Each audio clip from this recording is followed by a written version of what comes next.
فإن الذكرى تنفع المؤمنين وما خلقت الجن والإنس إلا ليعبدون۔ میرے عزیز ساتھیو، اللہ تعالیٰ کے احسان ہیں، اللہ نے ہمیں اس مسجد میں اپنے دین کے سلسلے میں بیٹھنے کی توفیق عطا فرمایا۔ آپ سب ساتھیوں کو معلوم ہے کہ یہ مسجد اور مسجد کے ساتھ عمارت اسلامک کلچر سینٹر کی عمارت ہے اور یہ اسلامک کلچر سینٹر کی مسجد ہے۔ باقی مساجد سے یہ مسجد مختلف ہے، اس میں اکثر پروگرام ہم کرتے رہتے ہیں اور اسلامک کلچر سینٹر کی عمارت میں بھی تمام لینگویجوں میں خصوصاً جمعے کے دن اور جمعرات کے دن اور ہفتے کے دن مختلف لینگویجوں میں آپ پروگرام آپ کو مل سکتے ہیں۔ آج ہم گفتگو کریں گے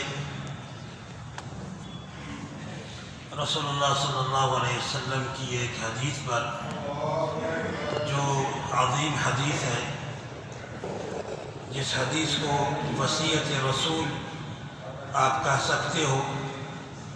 اس حدیث پر عمل کرنے سے آپ دنیا میں بھی سکون سے جی سکتے ہو اور آخرت کی ہمیشگی کی نعمتوں کو آپ پا سکتے ہو۔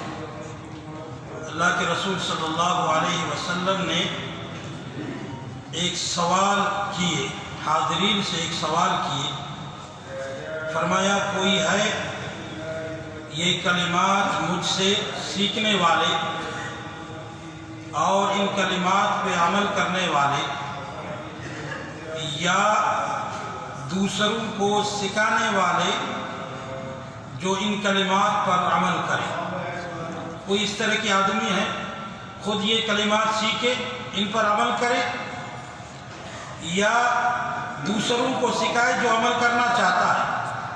یہ سوال رسول اللہ صلی اللہ علیہ وسلم نے، حضرت ابو ہریرہ نے فرمایا کہ رسول اللہ نے یہ سوال کیے،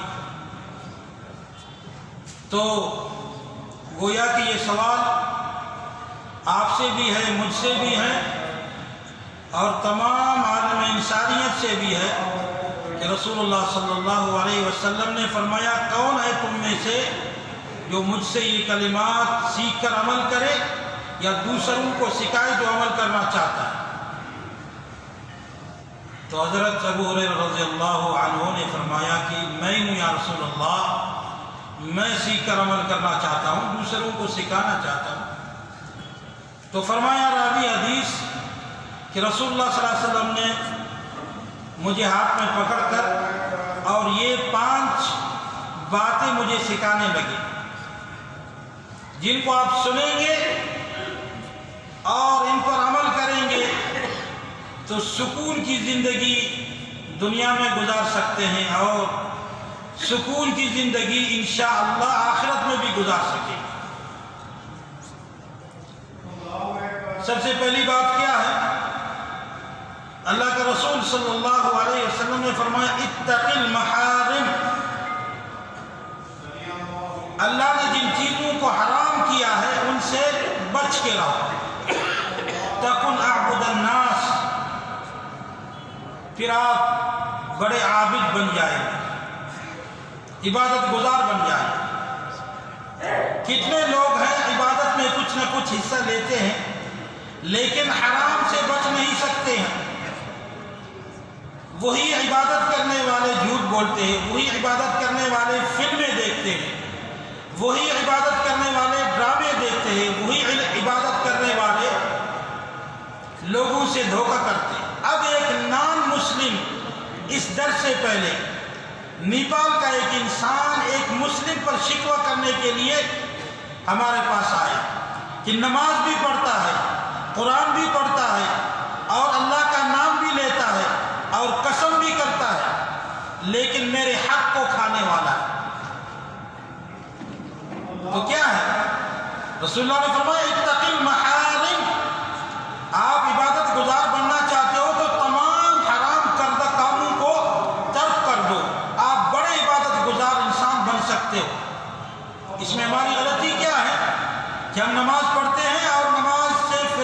کے بعد جا کے کھانے پر بیٹھ کر فلمیں دیکھنا شروع کر دیتے. معمولی سی چیز اس کو سمجھ چکے ہیں. ڈراموں کو معمولی سی چیز، فحاشیوں میں بات کرنے کو، فحاشیوں میں دیکھنے کو، فحاشیوں کو پہلانے کو، یہ عام سی بات ہم سمجھ چکے ہیں. تو کیسے ہم عبادت گزار بن سکتے ہیں؟ کیسے ہم؟ اللہ کے رسول نے فرمایا اتق المحارم، کلی طور پر اللہ نے جن چیزوں کو حرام کر دیا ہے ان سے بچ کے رہو، پھر آپ اچھے عبادت گزار بن سکتے ہو. تو اس جملے کو اپنے اندر ہمیں تلاش کرنے کی ضرورت ہے کہ میں جو نماز پڑھتا ہوں، قرآن پڑھتا ہوں، فجر کی نماز سے میں جاگ چکا ہوں اور الحمدللہ جمعے کی نماز پڑھ چکا ہوں، سورہ کہف کی تلاوت کر چکا ہوں، اس کے ساتھ ساتھ اس پر بھی نظر رکھنے کی ضرورت ہے کہ میں حرام کردہ چیزوں سے بچ چکا ہوں کہ نہیں. اس طرف بھی آپ کو نظر کرنے کی ضرورت ہے. آج منشیات کے موضوع پر تمام مساجد میں خطبے دیے ہیں علماء کرام، خطباء کرام.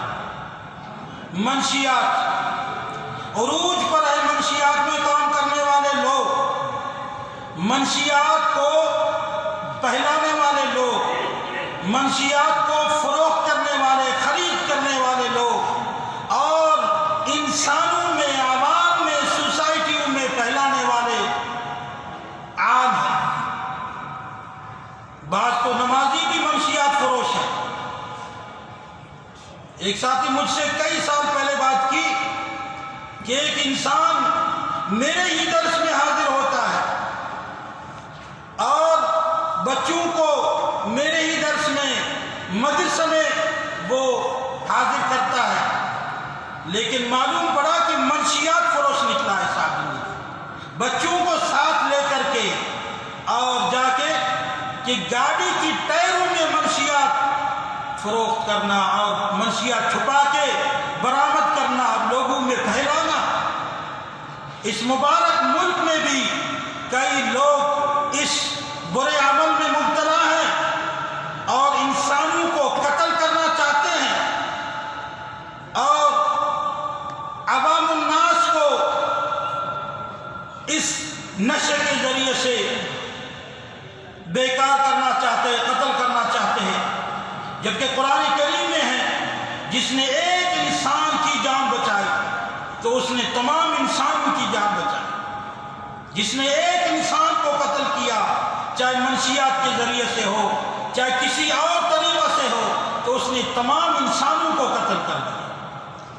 تو اس طرف ہمیں نظر رکھنے کی ضرورت ہے کہ آج کل نوجوان نسل منشیات میں، سگریٹ کے ذریعے سے مبتلا، نوجوان نسل سگریٹ کے ذریعے سے منشیات میں مبتلا ہو رہی ہے.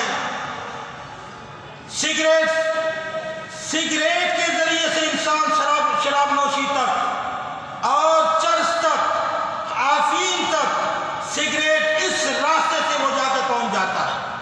تو آپ لوگ تمام اپنے بچوں کے بارے میں ذمہ دار ہو اور ہر انسان اپنی حیثیت سے ذمہ دار ہے. چاہے اس محلے میں وہ ایک ذمہ دار ہے، چاہے اپنے گھر پر ذمہ دار ہے، چاہے وہ سوسائٹی میں ذمہ دار ہے. اس رعیت کے بارے میں اس سے اللہ تعالیٰ سوال کرے گا. اللہ کے رسول صلی اللہ علیہ وسلم نے فرمایا کہ آپ لوگوں میں سے ہر کوئی اپنی رعیت کے بارے میں مسئول ہے، ذمہ دار ہے. ان سے اللہ تعالیٰ اس رعیت اور اس کے گھر کے بارے میں، افراد کے بارے میں سوال کریں گے. تو میرے بھائیوں، اس طرف نظر رکھنے کی ضرورت ہے کیونکہ یہ بھی محارم میں سے ہیں. اس جان کو بچانا ہم پر فرض ہے. جان ہمارے پاس اللہ کی امانت ہے. تو اللہ کے رسول صلی اللہ علیہ وسلم کی اس حدیث میں ہے اتق المحارم، اللہ کے حرام کردہ چیزوں سے بچ کے رہو. آپ بڑے سے بڑے عابد، عبادت گزار بنیں گے. تو وہ ہندو کیا کہہ رہا تھا کہ نماز 5 ٹائم کا نماز پڑھتا ہے. مجھے کیا بول رہا تھا کہ میں آپ کے سامنے آیا ہوں اس کو قسم دینے کے لیے. مال کھانے والا کون ہے؟ نمازی ہے، قرآن پڑھنے والا ہے، جمعہ پڑھنے والا ہے، اللہ کے نام لینے والا ہے. لیکن ایک ہندو آ کر کے کہا مجھے قرآن پر یقین ہے، اس کو قرآن پر یقین نہیں ہے. میں قرآن پڑھتا ہوں، اللہ کے نام کا قسم دینا چاہتا ہوں اس کو. تو میں نے ان سے کہا کہ قسم دلوانا یہ میرا کام نہیں ہے، آپ عدالت میں چلے جاؤ، یہ تو عدالت کا کام ہے. تو اس طرح کے مسلم کئی مسلمان ہیں جو حرام چیزوں سے بچ نہیں سکتے ہیں اور حرام چیزوں کو معمولی سی چیز سمجھ چکے ہیں اور معمولی گناہ سمجھ چکے ہیں. تو اس جملے پر عمل کرو اور اس جملے پر عمل کرنے کے لیے اس کو دوسروں کو سکھاؤ.